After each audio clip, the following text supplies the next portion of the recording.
Oh. Oh. Oh, that was rough. Saved it.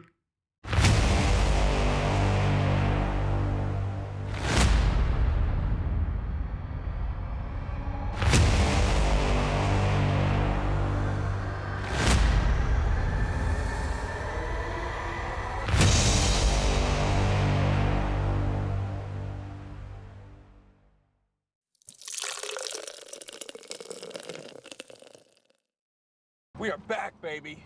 We are fucking back. We're back. We're back. So this time on I Make Beer, we're making a pale ale, and I'm calling it Simcoe Sunrise Pale Ale. I was going to make something else, and I forgot to order hops that I needed. I also didn't have any 2-row, or I didn't have enough. I only had like 3 pounds left. So I took a little trip down to Murmuration Malts down in Bloomfield, which is south of Rochester. It's actually about a couple miles away from Other Half Brewery. So it's always a nice trip, except this time I was there about 8, 9 o'clock in the morning, so Other Half wasn't open. I'll show you some video here of Murmuration, and just real quick, he was actually cleaning the 2-row that I was getting. That's why I had to wait an extra week, because he hadn't had any in stock. So a little video of that, and you can check that out. So as I said earlier, I went down to Murmuration. It's a small place. Used to be an old gas station, but he puts out a lot of barley for the local craft breweries and some of the distilleries around. So this is the 2-row. Actually, I think this is Pilsner right here. But you can see it's been soaked, and when the barley germinates, you can see little roots coming out. And what that's doing is activates the enzymes, and those enzymes are needed later on to help convert starch to sugar. So over there, he's cleaning the 2-row, and it's like a shaker, and it basically just shakes off the little stems and little roots that are on the barley. And you can see here, that's the waste, and then this is the cleaned up barley. So that's 2-row. That's actually the barley that I am getting. So here he's also got bags. He's bagging up my 2-row. As you can see here, he just filled it. Yeah, we're talking stuff while he's doing this, but he folds it over. It's got like a little handheld sewing machine that he stitches up the bottom of the bag. The top's already come pre-stitched. That's the side that you can pull one of the strings and the whole thing opens up.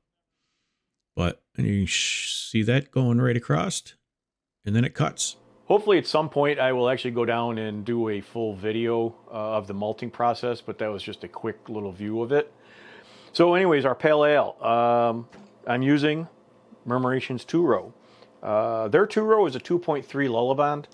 They also have Pilsner, Vienna.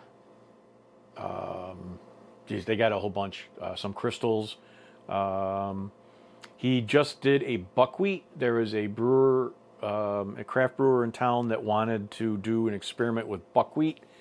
And so he had brought in, I don't think he said 300 pounds of buckwheat and malted it. And then the brewery said, oh yeah, we'll just take 60. So he does have a lot of extra buckwheat if anybody is interested in that. I might grab some from him. I told him I might try some and just make something out of it to see what happens. I don't know what. Never used buckwheat. He wasn't really positive on what buckwheat does either, so might give that a try in the near future. So, anyways, as I said, we got our Murmuration 2 malt or 2-row. We have 11 pounds, 5.3 ounces. We have Golden Promise. I have 12 ounces of that. Now that was actually supposed to be 9 ounces. And I only had 3 ounces left in the bag, so I just put it all in. So that came out to 12. And then 5 ounces of Special Roast, which is a 30 Lullabond. We are using experimental hops, which these, I believe, I want to say these are 1770s. I do have it written down upstairs. I didn't bring it downstairs with me. These experimental hops I got from the Genesee Brew House. Dean had made a dry hop cream ale with the experimental hops, and so I grabbed I don't know, maybe a pound. So I did a while back. I used these experimental hops in an IPA, and I wanted to get rid of them. I got to use these up. So I probably am not even using this much. So I'm using the experimental hops, and we're also using Simcoe. The experimental hops, I'm doing 0.6 ounces at 60 minutes, as you can see here. I'm also going to be adding at 15 minutes a half ounce of Simcoe. At 5 minutes, another half ounce of Simcoe. At flame out, I'm going to add a half ounce of the experimental hops. And then towards the end of fermentation, I'm going to add an ounce of the experimental hops. So hopefully we'll get rid of most of these, and they won't be taking up room in my freezer anymore.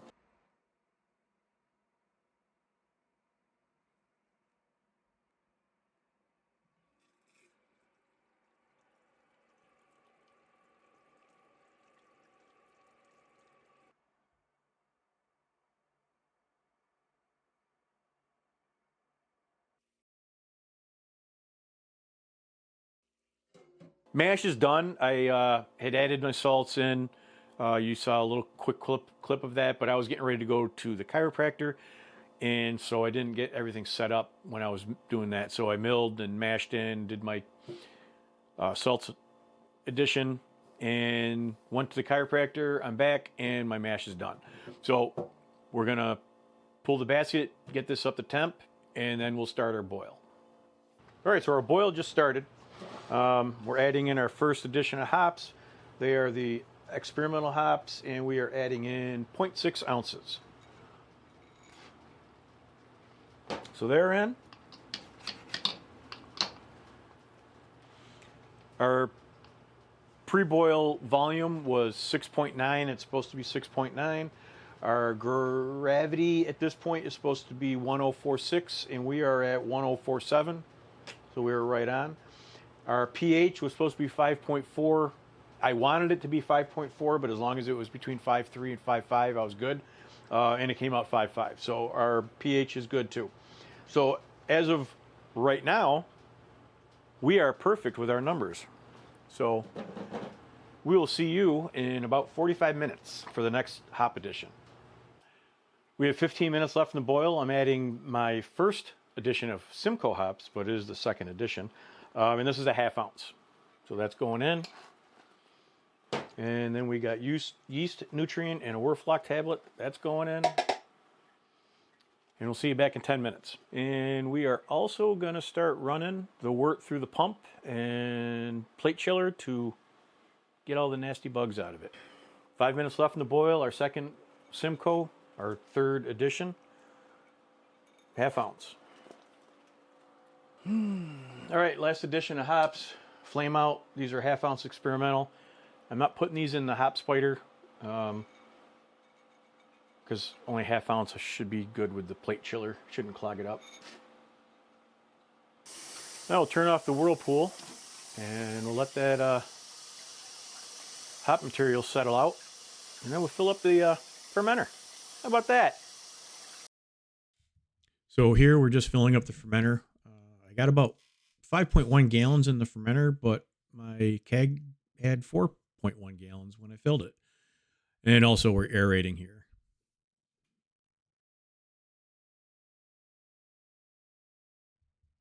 So my original gravity was 1058.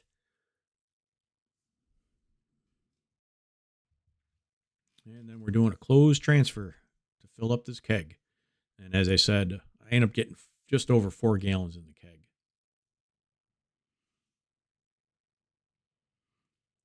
And final gravity was 1013.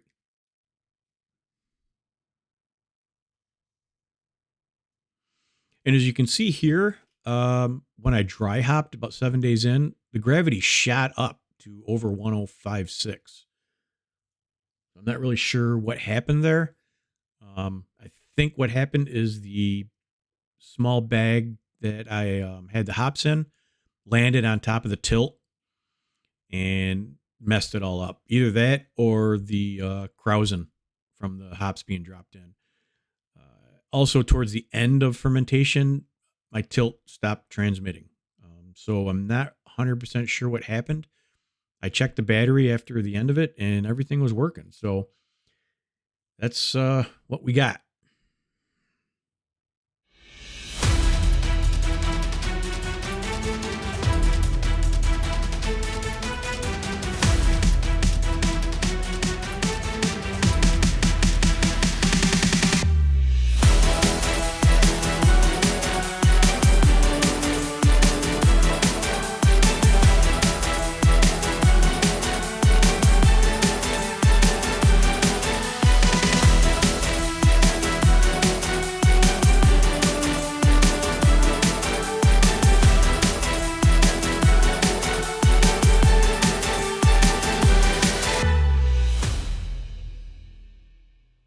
Well, we're back for the tasting. This is the second time I've done this portion of the video because the first time I did it, I just didn't like it. So I'm going to redo it. So anyways, we got the Simcoe Sunrise right here. This came out at 5.9%. It started at original gravity was 105.8. Finished off at 1013, 35 IBUs and 5.6 SRM. Just real quick, the stats for the Pale Ale and the BJCP guidelines. OG should be 1045 to 1060, so I'm just under the 1060. IBUs between 30 and 50. As I said, I'm 35. Final gravity is 1010 to 1015. I'm at 1013. SRM is 5 to 10. My SRM is 5.6, so it's just over. And ABV is 4.5 to 6.2, and we're 5.9. So we're right in there. Again, I use the experimental hops. I think they're the 17701s, but I'm not 100% sure. I thought I had it written down on. I had it written down on the original vacuum seal bag that I had these hops in. And then I transferred them after I used them to a smaller bag, and I didn't write down that number. But I think it was 17701. So anyways, and then the other hops were Simcoe. So we'll get into the tasting real quick, using my favorite glass that I like to use. So we'll get into the aroma.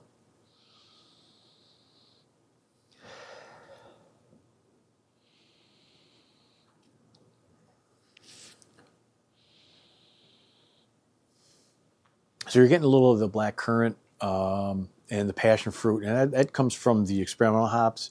And then you get more of a grapefruit pine, which comes from the Simcoe. Nice hop character in the aroma. A little bit of maltiness, you can get across here.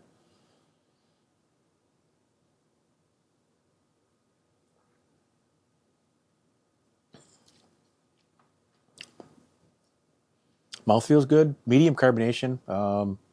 It's real nice. And it's got a medium body. It's not too heavy, but it's not too light. It's pretty nice. And we'll get into the taste. I don't remember if you drink. Of course, there's drink and drink. I drink. So you're getting the black currant with this one. A little passion fruit, a little grapefruit. The bitterness here is not overpowering at all. It's just a very slight bitter. And at 35 IBUs, it shouldn't be overwhelming. So, all in all on this though, this one came out really good. I really like this. This came out good. I had a buddy of mine come over for New Year's Eve, and he's a big IPA drinker, pale ale, and he really enjoyed it. So again, I got the recipes down below if you want to create this beer on your own. Leave me a comment. What you thought. If you do make the beer, let me know if you do make it. I'd like to hear your outcome. And like and subscribe, as always. If you don't like and subscribe, then I don't know that people are watching my video. So, well, I do know, but, I want to know the people that are liking my video. How about that? Otherwise, hey, cheers. We'll be on to the next one. Sorry for the delay on this one. As I said, I didn't like the original video I did on the tasting, so I scrapped it and wanted to redo it. And then the holidays just sort of occupied my time, so I just haven't had the free time to finish it up. The next one's already done. That one will be coming out real soon too. So cheers, guys. See you next time.